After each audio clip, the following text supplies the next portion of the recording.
Assalamu alaikum, boys and girls. I am here with another story, Animals in the Quran. And this particular story is about Prophet Sulayman and Hudhud. And this is published by Kisa Kids publication, guided by Maulana Nabi Abidi. And again, this is Kisa Kids, and they are beautiful illustrations and beautiful stories about our prophets. Let's begin. أعوذ بالله من الشيطان الرجيم. بسم الله الرحمن الرحيم. اللهم صل على محمد وآل Muhammad. Long ago there lived a great prophet of Allah who was also a king.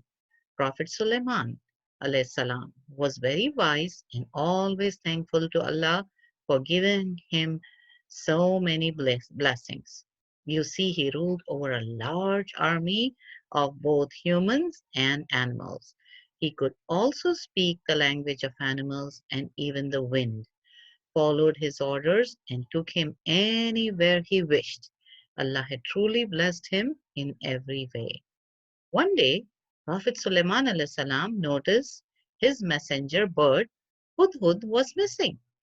He went to the eagle Kurkus, the leader of all birds, and asked him, "Where is Hudhud?" Kurkus searched and searched, but Hudhud was nowhere to be found. Prophet Sulaiman alayhi salam became very upset. He asked, "Where is Hudhud? I hope he is okay and has a good reason for not being here. If not, he isn't doing his job like he should." We should always make sure that we do what we are responsible for. All the animals became worried and continued to search for Hudhud everywhere. Meanwhile, Hudhud was in a beautiful garden in the city of Saba. He was chatting with other birds who were telling him about the city. They told Hudhud about their queen, Bilqis, and how she and her followers prayed to the sun. Hudhud's jaw fell wide open when he heard this. He wondered, how could anyone pray to anyone or anything other than Allah? Hudhud had to see this with his own eyes. So he flew to the palace of Bilqis. There he saw a round golden object that looked like the sun. Sure enough, Queen Bilqis and her followers were doing such that way. He couldn't believe his eyes. Hudhud quickly flew back towards Prophet Suleiman alayhi salam.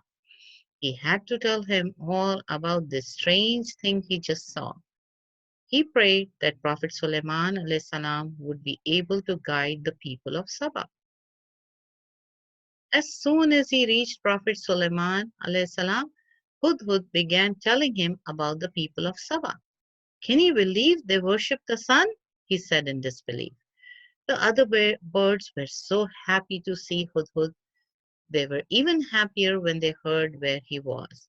He was trying to teach people about Allah. Alhamdulillah.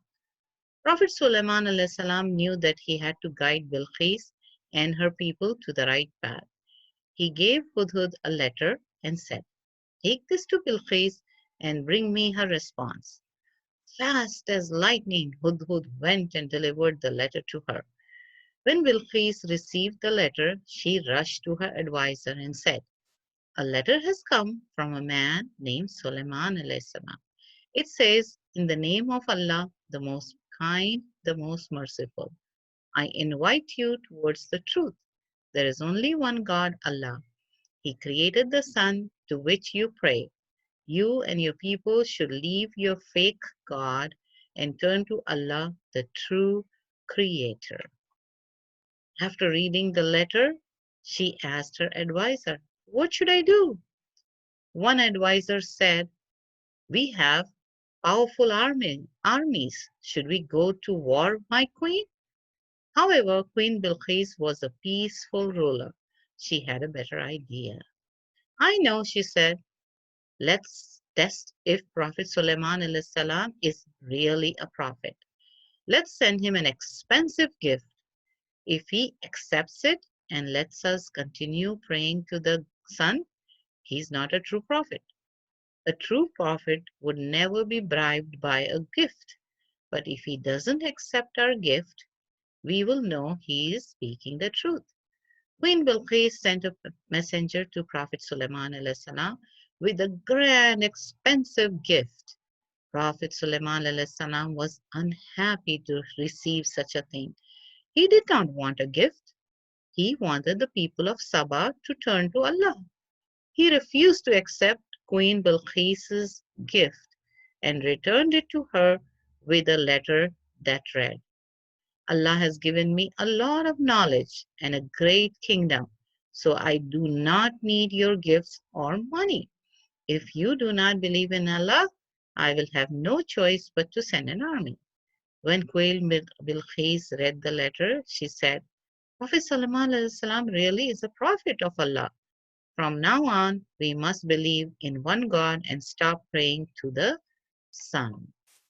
Bilqis wanted to meet Prophet Suleiman alayhi salam as soon as she could.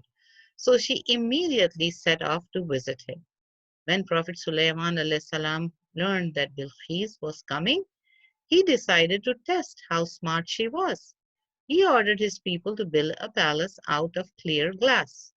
Under the palace, there was a pool of water with many colorful fish swimming in it. When Queen Bilqis arrived, she was in awe of the beautiful palace. As she stepped inside, she lifted her dress so it would not get wet. She was fooled by the appearance of the palace. She couldn't see the glass, so she thought she was stepping right into the water. When she realized her mistake, she understood that this palace was actually a special message from Prophet Sulaiman alayhi salam. He was showing her that things are not always what they seem. Queen Bilqis could see the pool and the fish, but not the clear glass. Similarly, the sun was the most powerful thing she could see, so she prayed to it. But there was something even more powerful behind it that she couldn't see, Allah. She was an intelligent woman. Indeed, once she understood Prophet Sulaiman alayhi salam's lesson, her faith became even stronger. From this story, we learn that even though we cannot see Allah, we must always believe in Him and trust in Him.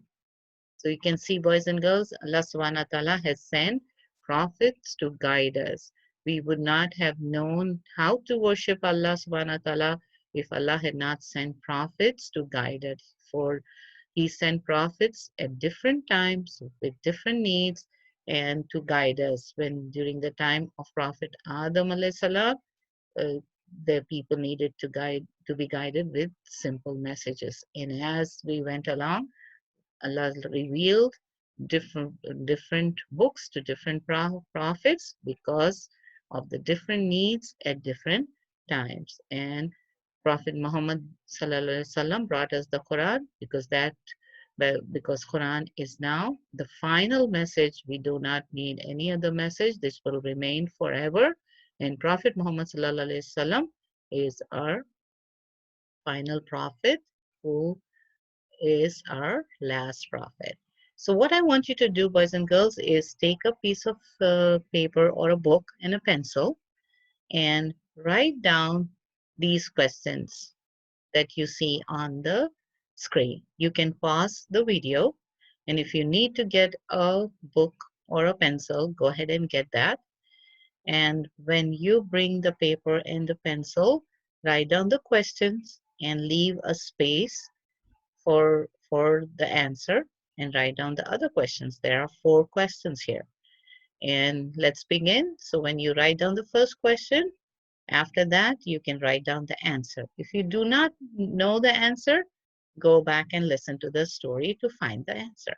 And until you find answers for all the 4 questions. So let's begin. The first question is, why was Hudhud missing? What did he discover? What did he discover? Where was Hudhud? When Prophet Suleiman was searching and he was asking, where is Hudhud? Where was he? Second question is, How did Queen Bilqis test whether Prophet Sulaiman alayhi salam truly believed in Allah subhanahu wa ta'ala? Again, you can always pause at any question, go back and listen. But if you want to write down all the questions first and then go back and listen to the story, that's fine too. So the second question, like we said, is how did Queen Bilqis test whether Prophet Sulaiman alayhi salam truly believed in Allah subhanahu wa ta'ala? Third question is how did Prophet Sulaiman alayhi salam test Queen Bilqis's intelligence? What was he trying to teach her? Remember when she came, he did something to the palace? So what was he trying to teach her? What lessons can we learn from this story? So what lessons do we learn from this story? Now, is this story for just the people of Sulaiman alayhi salam and his time, or can we take any lessons from Prophet Sulaiman alayhi salam and apply it in our life? And so think about it. What are some things that seem powerful to us, but then when we know that Allah is more powerful than what we see? And right now we are going through COVID-19 and we are all afraid and we are staying at home. But guess what? Even though we are thinking of this small germ and we are afraid of this small germ that it could spread, but guess what? Who's powerful than that is Allah subhanahu wa ta'ala. He has the power to cure us and He has the power to protect us. And we need to put our trust in Allah subhanahu wa ta'ala. And I hope you had a great story time. Inshallah, I'll come back with more stories. Until then, have a safe time at home and help your parents and enjoy reading and listening to the Islamic stories at home. Until then, fi amanillah.